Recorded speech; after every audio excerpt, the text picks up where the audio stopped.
Apresentamos Através da Bíblia, o programa que leva você ao estudo sistemático e detalhado do Livro dos Livros, a Palavra de Deus. Estes estudos são de autoria do Dr. J. Vernon Magui e apresentados pelo pastor e professor Itamir Neves. Convidamos você, ouvinte, a acompanhar esta jornada através da Bíblia. Olá, amigo, é com grande prazer que iniciamos mais um programa da série Através da Bíblia. Para você que tem nos acompanhado fielmente, declaramos a nossa gratidão por termos a possibilidade de a cada programa estudarmos mais um trecho das Escrituras Sagradas.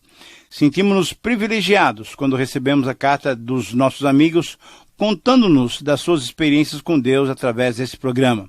Por isso, incentivamos a você a escrever, dando-nos as suas impressões sobre o programa e compartilhando realmente aquilo que o Senhor tem falado ao seu coração.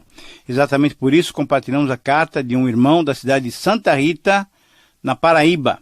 As suas palavras são as seguintes: parabenizo os irmãos através da Bíblia por estarem envolvidos na propagação do Evangelho de Cristo. O mais importante para o cristão é ganhar almas para Cristo, e vocês estão cumprindo a ordem de Jesus. Que Deus os abençoe. Querido irmão, somos gratos por suas palavras. Elas são um incentivo para nós. E é exatamente por isso que pedimos a Deus que tenhamos programas que edifiquem a cada um de vocês e que tragam salvação para aqueles que ainda não conhecem a Jesus pessoalmente como seu Senhor e Salvador. Por isso oramos pedindo as bênçãos de Deus, e é exatamente para isso que eu quero chamar a tua atenção agora. Vamos orar, vamos suplicar que Deus nos abençoe durante esse programa. Pai de amor, nós somos gratos pela oportunidade que tu nos dás de abrirmos a tua palavra e ouvirmos a tua voz. Senhor, necessitamos da tua iluminação, da iluminação do teu Espírito, para podermos compreender e obedecer a tua palavra. Pai querido, obrigado porque tu nos ouves. Obrigado porque através de Jesus responde às nossas orações. Por isso é que nós oramos, em nome de Jesus. Amém. Fortalece a fé, conhecer nosso Deus.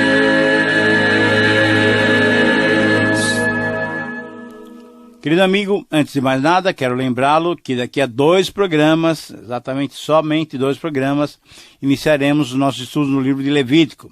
Prepare-se com seus amigos para estudarem durante 30 encontros todo o livro de Levítico, pois esse é um dos livros chaves, um dos livros importantes para entendermos bem o Novo Testamento. Bom, depois dessa pequena lembrança, quero repartir com você hoje as considerações sobre os 47 versos do penúltimo capítulo do Evangelho de Marcos. Hoje nós vamos estudar Marcos 15, 1 a 47. E nós podemos dividir esse capítulo em 7 episódios, que são os últimos momentos da vida do Senhor Jesus, antes da sua morte e do seu sepultamento. Muito bem. Em primeiro lugar, nos versículos 1 a 5, Jesus está agora diante de Pilatos. Como podemos notar, essas palavras merecem uma atenção muito importante. Vamos fazer sobre elas algumas considerações. Primeiro, no versículo 1, a expressão logo de manhã, isso significa que era na sexta-feira, bem cedo. Confirma que Jesus foi julgado durante a madrugada, em total irregularidade diante da lei. Segundo, pergunta-se então, por que a Corte Suprema de Israel, o Sinédrio, teve que levar Jesus até Pilatos, governador romano daquela região?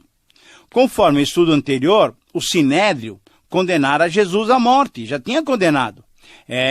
Mas eles tinham que levar Jesus até Pilatos porque os judeus ou qualquer outro povo sob o domínio de Roma não tinham o direito de exercer a pena capital. Assim, não bastava apenas o tribunal judaico ter condenado o Senhor Jesus. Para haver a execução fatal, deveria haver a concordância romana. Terceiro, e ainda mais, só o governador poderia autorizar o tipo de morte que o condenado teria. Veja só. Mas os líderes judaicos, revelando um coração duro e impiedoso, queriam a crucificação de Jesus, queriam vê-lo pendurado no madeiro. Sabe por quê? Porque, conforme Deuteronômio 21, 23, eu vou citar esse versículo.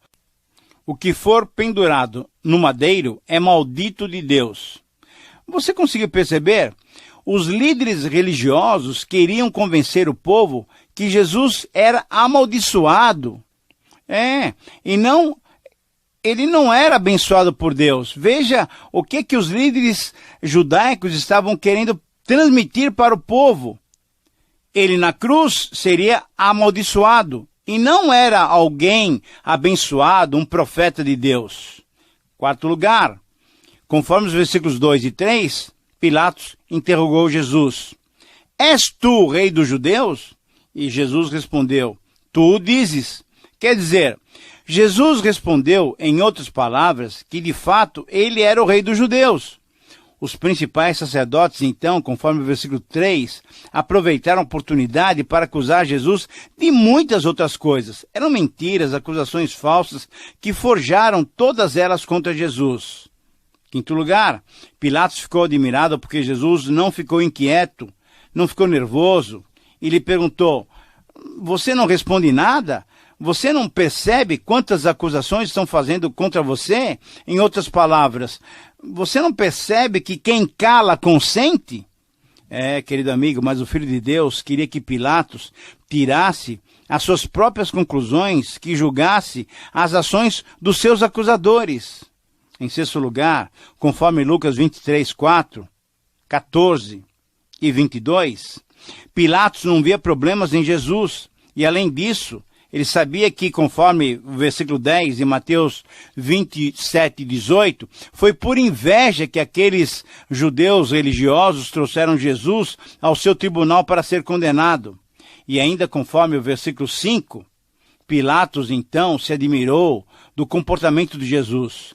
Para ele, era uma situação muito delicada, muito difícil. Julgar esse homem era realmente algo difícil. E em sétimo lugar, uma pergunta que surge: por que Jesus não respondeu a Pilatos? Afinal, ele não poderia dizer que estava sendo julgado injustamente? Querido amigo, Jesus não respondeu nada a Pilatos porque seria inútil responder, pois as autoridades já tinham definido o que iria acontecer com ele, e principalmente porque Jesus sabia que tinha chegado a sua hora de dar a sua vida para salvar o mundo. Ele não queria defender-se mais ou ficar argumentando sobre as injustiças que estava sofrendo. Não, Jesus estava convicto.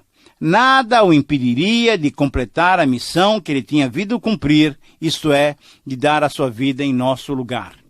Em segundo lugar, agora o texto nos mostra, no capítulo 15, versículos 6 a 15, nós encontramos uma escolha muito delicada que o povo fez. Uma escolha entre Jesus e Barrabás.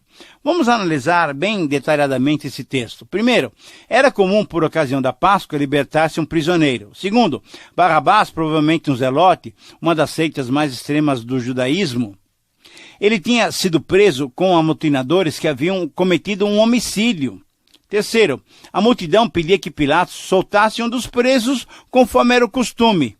Então Pilatos lhes perguntou, em quarto lugar: Quereis que eu vos solte o rei dos judeus?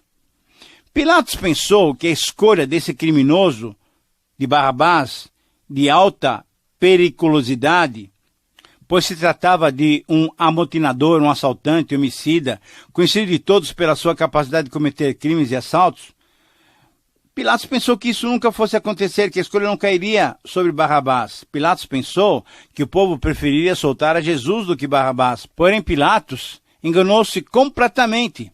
Como eu disse já anteriormente, Pilatos sabia que era por inveja que os principais sacerdotes tinham entregue Jesus. Pilatos sabia que não havia nenhuma prova, nenhuma acusação justa contra Jesus.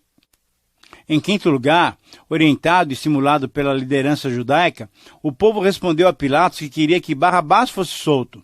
O povo preferiu Barrabás. Em sexto lugar, Pilatos lhes perguntou novamente: Que farei desse a quem chamais o rei dos judeus? Como vemos, Pilatos estava perdido, sem saber, na verdade, que decisão devia tomar. Ele, como juiz, devia dar a última palavra. Sétimo lugar, e a resposta do povo foi muito clara, como nós vemos no versículo 13. Crucifica-o, crucifica-o. A multidão, orientada pelo Sinédrio, pelos líderes religiosos, pediram a morte de Cristo de uma forma muito bem clara, específica. Crucifica-o!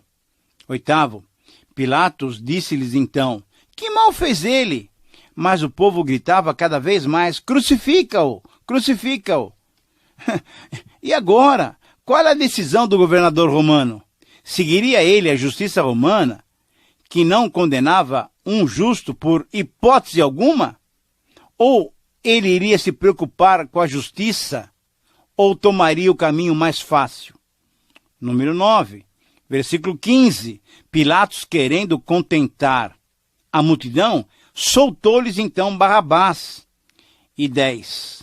Após mandar açoitar o Senhor Jesus, entregou-o para ser crucificado. Querido amigo, você percebe que rumo infeliz Pilatos tomou diante desse processo? Tinha nas mãos o poder para decidir essa questão. Ele era, afinal, o governador, era o juiz. Mas para contentar o povo, para agradar a liderança judaica, ele condenou a Jesus, mandou soltá-lo e entregou na mão para ser crucificado. Pilatos colocou a justiça de lado para agradar os outros, certamente motivado por seus próprios interesses. Em terceiro lugar, agora no capítulo 15, ainda nos versículos 16 a 20, nós vamos encontrar Jesus sendo entregue aos soldados. Nesses versos, encontramos Jesus sofrendo sem nenhuma culpa por causa dos nossos pecados. Lembre-se que Pilatos não achou nele nenhuma culpa, nenhum pecado, nenhum crime. Foi bom que Jesus passasse pelas mãos de Pilatos para que ficasse absolutamente claro diante de todos e em todos os tempos que Jesus não tinha nenhum pecado. Assim vemos o Cordeiro de Deus em condições de ser crucificado, porque nas cerimônias da Páscoa o Cordeiro sacrificado não deveria ter nenhuma falha, nenhum defeito. Embora Pilatos não tenha visto nenhum crime em Jesus, ele o entregou nas mãos dos soldados para ser crucificado. Como diz o texto, ali o Senhor Jesus, o autor da criação, foi insultado, xingado, menosprezado e foi até ridicularizado. Primeiro, vamos analisar esses textos agora. Com sentimento de zombaria, eles vestiram Jesus de púrpura, pois essa era uma cor da realeza.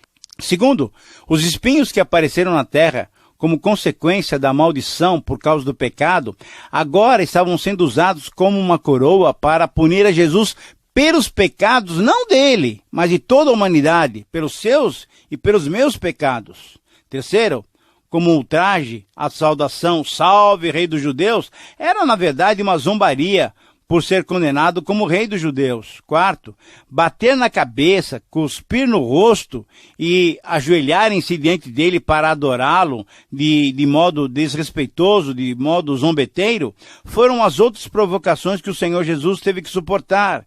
E em quinto lugar, a troca de roupas da púrpura real para o traje simples do andarilho das estradas poeirentes da Palestina foi a última ação dos soldados contra o Senhor Jesus antes de o conduzirem para ser crucificado. Em quarto lugar, agora, no texto do capítulo 15, nós lemos no versículo 21, Jesus tendo uma ajuda especial. Apareceu um homem chamado Simão e eles deram uma tarefa para o Simão levar a cruz de Jesus. Cirene, a cidade de Simão, era uma cidade importante da Líbia atual, no norte da África. Lá havia uma colônia judaica e certamente por isso Simão estava lá em Jerusalém pela ocasião da Páscoa para adorar. Esse homem, depois dessa experiência direta com a cruz do Salvador, certamente ele se converteu com sua família e os seus filhos Alexandro e Rufo também se tornaram cristãos e eram bem conhecidos em Roma, conforme lemos em Romanos 16:13.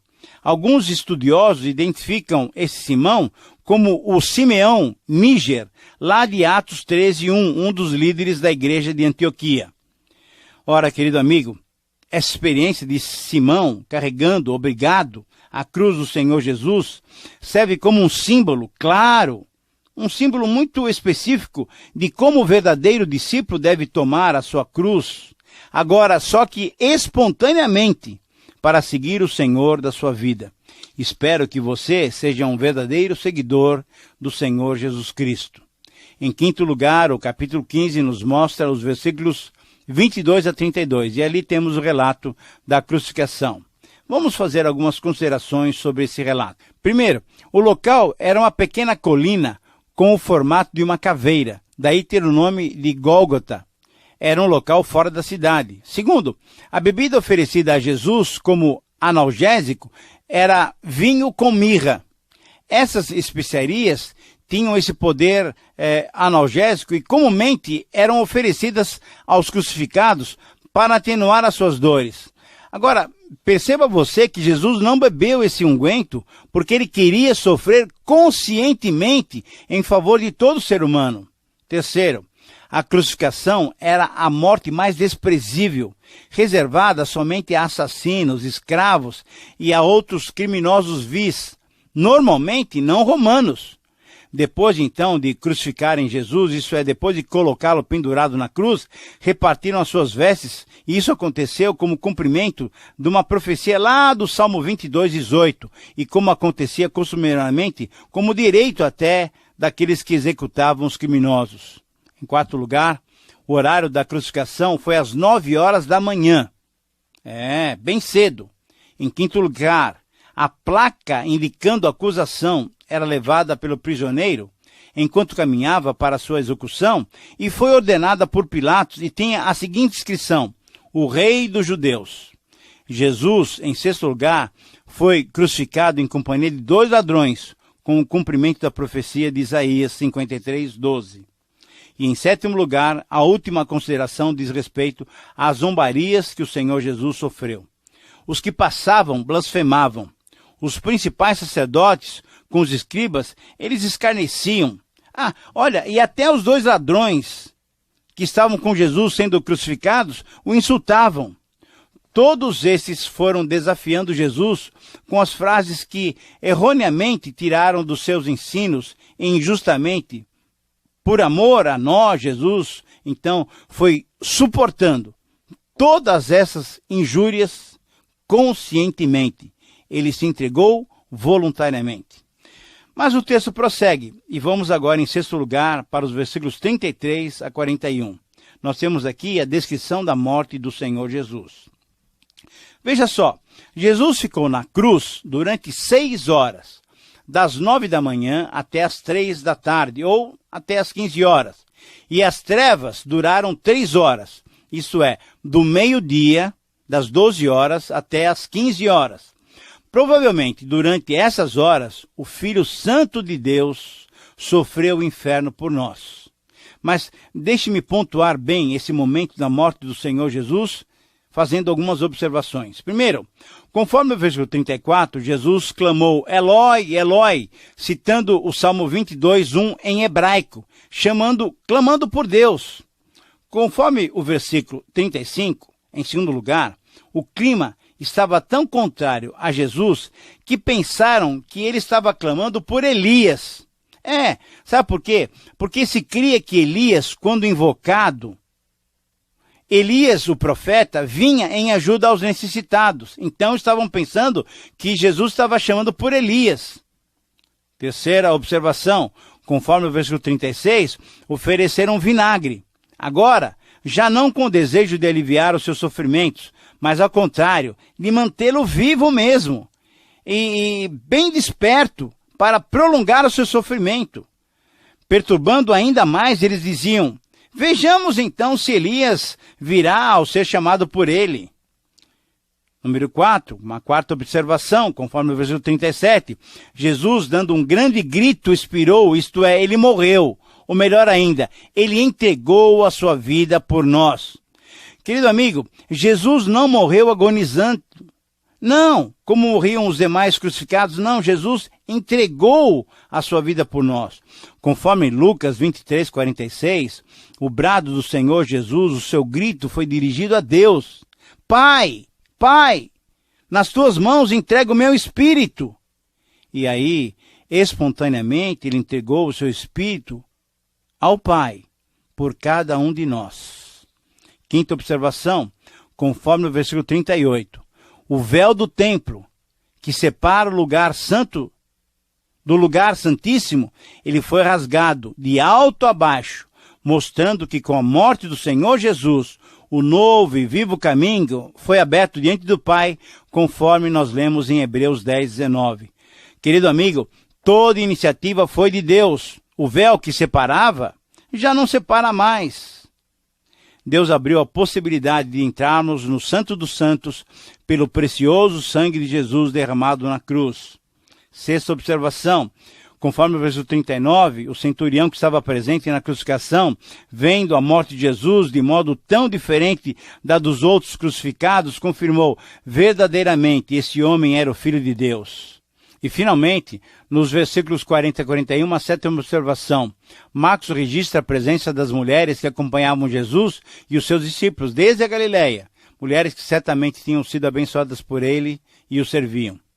Querido amigo, mesmo com aquela companhia daqueles que lhe foram fiéis até a morte, Jesus se sentiu sozinho quando os pecados do mundo caíram sobre ele.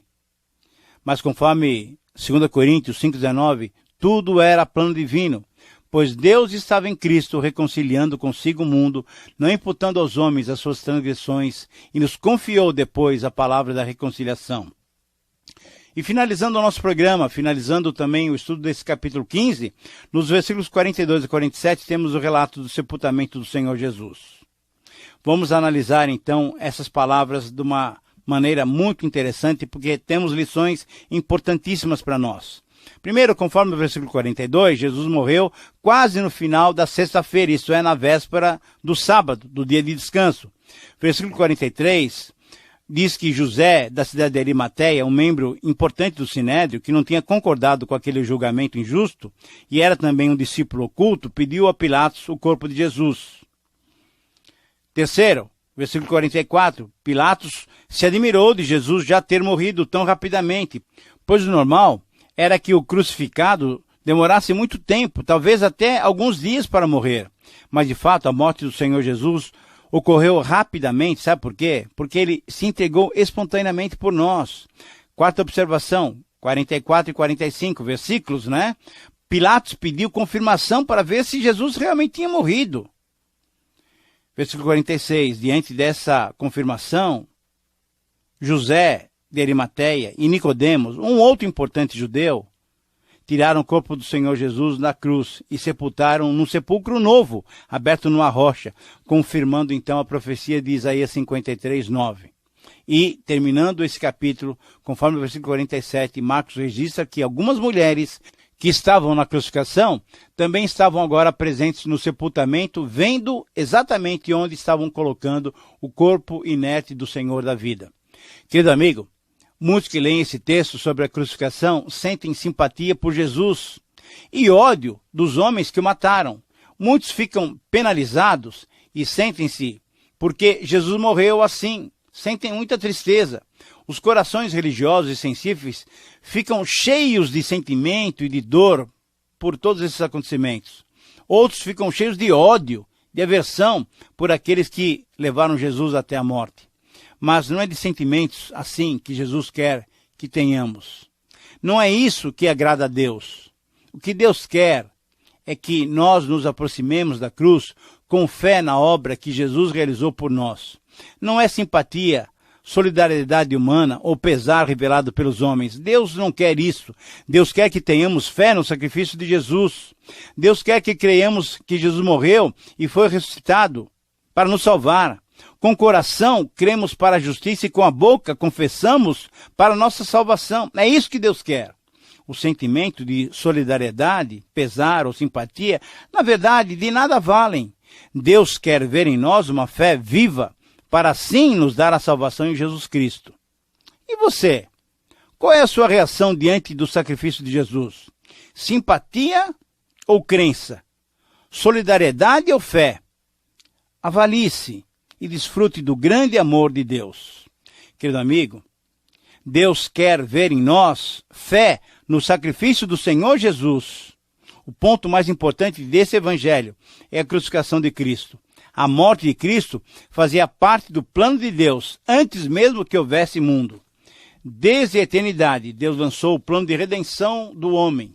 Jesus, então, é o Cordeiro de Deus que foi sacrificado desde a fundação do mundo. O Cordeiro de Deus que tira o pecado do mundo. O Evangelho traduziu o plano divino, estabelecido desde a eternidade. Deus providenciou tudo, tudo mesmo. Tudo aquilo que eu e você precisávamos para alcançarmos a salvação. Deus providenciou Jesus, que foi entregue na cruz pelos nossos pecados. Minha oração é que você tenha Jesus Cristo como seu Senhor e Salvador. Bom, terminamos assim o nosso tempo de estudo. Escreva para nós, por carta ou por e-mail. Entre em contato conosco. Sempre é bom compartilharmos a palavra de Deus. Que o Senhor te abençoe.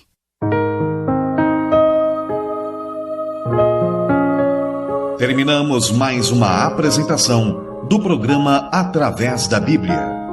Esperamos que você nos escreva, dando a sua opinião sobre o que ouviu.